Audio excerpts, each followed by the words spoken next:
sallallahu alaihi wasallam wa ala alihi wa sahbihi ajma'in, amma ba'du. Al-Mukarramin, para pengurus besar Nahdlatul Ulama, para nahdiyin dan nahdiyat, al-musyahidin dan al-musyahidat, rahimakumullahu jami'an. Sudah setahun setengah bahkan lebih kita dicoba oleh Allah Subhanahu wa Ta'ala dengan virus yang bernama COVID-19. Kita sama-sama tidak ada yang tahu kapan virus ini akan diangkat oleh penciptanya, yakni Allah Subhanahu wa Ta'ala. Sesungguhnya bagi penciptanya mencabut corona ini sangat gampang sekali. Inna dzalika 'alallahi yasir. Mudah sekali hal itu bagi Allah Subhanahu wa Ta'ala. Oleh karena itu kita tetap harus melakukan daya dan upaya. Selama ini yang kita lakukan adalah dua. Satu sama lain sama-sama tidak boleh ditinggalkan. Satu sama lain tidak boleh dipisahkan. Yang pertama adalah tawakal, pasrah kepada Allah Subhanahu wa Ta'ala. Yang kedua adalah melakukan ikhtiar, upaya dan usaha. Tawakal saja tanpa ikhtiar itu tak benar. Ikhtiar saja tanpa tawakal juga tidak benar. Karena ajaran Islam bukan hanya tawakal, bukan hanya ikhtiar, akan tetapi tawakal dan ikhtiar secara bersama-sama. Pertama-tama kita wajib bertawakal kepada Allah Subhanahu wa Ta'ala. Qul la yusibana illa ma kataballahu lana huwa maulana wa 'ala Allahi falyatawakkalul mu'min. Katakanlah Muhammad bahwa tidak akan menimpa kepada kita kecuali apa yang sudah ditakdirkan oleh Allah Ta'ala. Namun Allah Ta'ala adalah sebagai penolong kita semua. Oleh karena itu marilah kita hanya bertawakal kepada Allah Subhanahu wa Ta'ala, wahai kaum mukminin dan muslimat. Qul innal mauta alladzi tafirruna minhu fa innahu mulaqikum. Katakanlah Muhammad bahwa sesungguhnya kematian yang kamu lari daripadanya, bahwa maut itu pada saatnya akan bertemu juga dengan kamu. Lari kemana saja daripada maut, pasti pada saat yang tepat kamu akan bertemu dengan maut itu. Karena pada dasarnya sebagian besar dari umat manusia ini adalah takut mati. Pada umumnya manusia takut mati. Memang ada sebagian orang yang ingin segera mati. Orang yang ingin segera mati itu ada dua. Yang pertama adalah mereka yang putus asa, yang stres sehingga ingin segera mati, bahkan ada yang bunuh diri.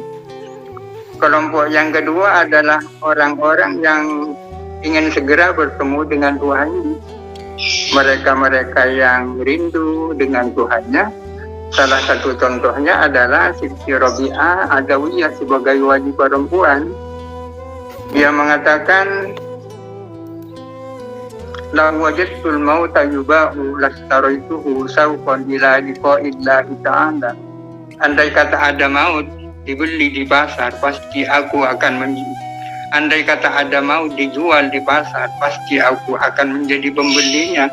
Karena aku sudah rindu, kangen dengan Allah Subhanahu wa Ta'ala. Jadi pada dasarnya manusia adalah takut mati.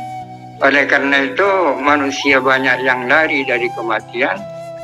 Akan tetapi bagaimanapun mereka lari, pasti pada saatnya agar bertemu dengan maut. Ainama takunu yudrikumul maut walau kuntum fi burujim musayyadah. Di mana saja kamu berada, pasti akan terkejar oleh maut, walaupun kamu berada di benteng yang sangat kuat. Ayat-ayat itu menunjukkan bahwa kita harus berpasrah, bertawakal kepada Allah Subhanahu wa Ta'ala. Namun di sisi yang lain kita tetap melakukan ikhtiar, daya dan upaya. Allah Ta'ala berfirman, "Wala tulqu bi aydikum ila tahlukah." Janganlah kamu mencampakkan dirimu ke dalam kebinasaan. Artinya janganlah kamu melakukan sesuatu yang menyebabkan kamu binasa. Demikian pula janganlah kamu sampai meninggalkan sesuatu yang menyebabkan kamu binasa. Melakukan atau tidak melakukan sesuatu yang menyebabkan kita binasa itu dilarang oleh Allah Subhanahu wa Ta'ala. Nabi bersabda, "Firra minal majdu'i firaraka minal asad." Hendaklah kamu lari dari orang yang sedang punya penyakit lepra, sebagaimana kamu lari daripada asad singa. Artinya karena penyakit itu menular. Akan tetapi ada perbedaan antara lepra dan corona. Lepra itu kasat mata, bisa dilihat nyata. Oleh karena itu menghindarinya gampang, tidak sulit. Beda dengan corona yang tidak tampak. Kita sama-sama tidak tahu siapa di antara kita yang benar-benar sehat dan siapa di antara kita yang sesungguhnya sudah positif corona, sama-sama tidak tahu.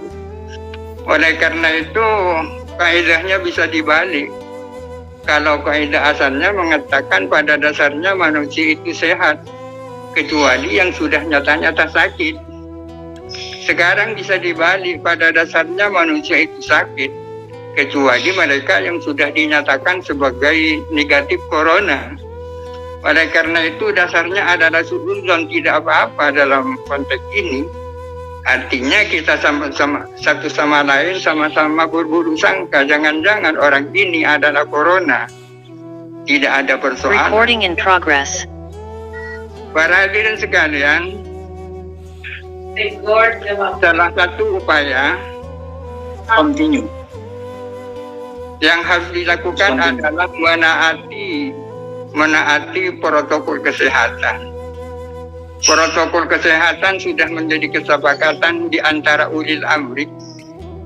Yang saya maksud dengan ulil amri dalam konteks ini adalah 3 kelompok. Ulil amri dalam persoalan politik kenegaraan adalah pemerintah, umaro. Ulil amri dalam soal ilmu-ilmu syariat adalah ulama, khususnya fuqaha. Sedangkan ulul amri di bidang kesehatan itu adalah kubara, pakar-pakar sains, pakar-pakar kesehatan, para dokter dan seterusnya. Di negara ini 3 kelompok itu sudah sinergi. Akhirnya membuat keputusan bersama bahwa kita semua wajib menaati protokol kesehatan. Meskipun sesungguhnya tanpa ada keputusan ulil amri, kita sesungguhnya wajib hukumnya menaati protokol kesehatan. Karena dengan menaati protokol kesehatan kita bisa menjaga diri agar supaya tidak tertular. Demikian pula bisa menjaga orang lain, jangan-jangan kita yang sedang mengidap penyakit. Para hadirin sekalian, ada kaidah mengatakan ma amara bihil imamu in kana wajiban ta'akkada wujubuhu.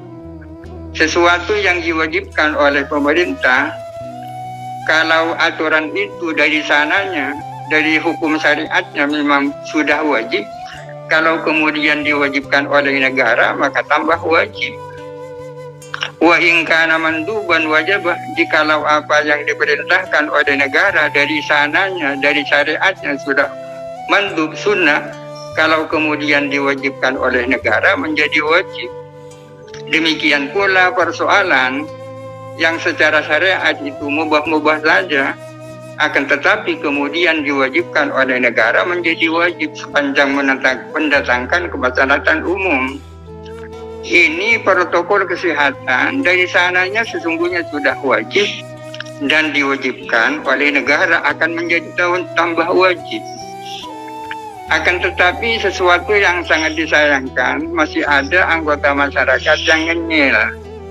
yang tidak mau taat dan tunduk pada aturan negara yang sangat baik ini, saya melihat mereka adalah orang-orang yang tidak tahu, tapi tidak tahu bahwa mereka tidak tahu. Ini memang sangat repot. Mereka adalah orang-orang bodoh, tapi tidak tahu bahwa mereka itu sesungguhnya bodoh. Sangat sulit. Ini yang disebut dengan jahil murakkab. Memang sangat sulit. Maka benar apa yang dikatakan oleh Imam Asy-Syafi'i, ma jazaltu aliman illa walabtuhu wa ma jazaltu jahilan illa walabani. Setiap aku berdebat, berdiskusi dengan orang alim, pasti aku jadi pemenangnya. Akan tetapi setiap kali aku berdebat dengan orang bodoh, pasti aku yang kalah. Itu kan repot. Itu repot. Para hadirin sekalian, itu ikhtiar secara medis. Selain ikhtiar secara medis adalah ikhtiar yang secara spiritual, doa kepada Allah Subhanahu wa Ta'ala. Pertanyaannya, apakah doa yang kita panjatkan ini mungkin mustajab diterima oleh Allah Subhanahu wa Ta'ala? Kenapa ada pertanyaan seperti itu? Karena syarat-syarat dikabulkannya doa itu banyak. Salah satunya ya bersih itu. Sementara kita di sini banyak yang berlumuran dosa. Praktek ketidakadilan terjadi di mana-mana. Jual beli putusan pengadilan terjadi di mana-mana. Kecurangan dan seterusnya terjadi di mana-mana. Uang diproduksi setiap hari. Banyak orang yang masih tega membuat hoax di saat-saat kita menghadapi musibah yang sangat besar. Ini yang mungkin menjadi tanda tanya besar bagi kita. Oleh karena itu kita tidak cukup berdoa. Yang tak kalah pentingnya adalah taubat. Taubat itu esensinya adalah berhenti dari melakukan dosa. Berhenti dari melakukan dosa dan berkomitmen untuk tidak melakukan dosa kembali. Mudah-mudahan kita semua ini disadarkan dengan peristiwa yang sangat besar ini. Kita merasa dan mau melakukan introspeksi, muhasabatun nafsi, sehingga kita sadar bahwa sesungguhnya kita ini banyak dosa, yang oleh karena itu kita harus bersimpuh di hadapan Allah Subhanahu wa Ta'ala, minta ampun agar supaya doa-doa yang kita panjatkan itu diterima oleh Allah Subhanahu wa Ta'ala. Mudah-mudahan sejak saat ini kita semua dari berbagai lapisan masyarakat disadarkan oleh Allah Subhanahu wa Ta'ala bahwa kita ini selama ini banyak melakukan dosa dan mau meninggalkan dosa itu serta bertekad tidak mau kembali untuk melakukan dosa kembali. Dengan cara demikian insya Allah doa-doa kita akan dikabulkan, termasuk segera dicabutnya virus corona yang menjadi amin. Mungkin ini yang bisa disampaikan, mudah-mudahan ada manfaatnya, kurang lebihnya mohon maaf. Assalamualaikum warahmatullahi wabarakatuh.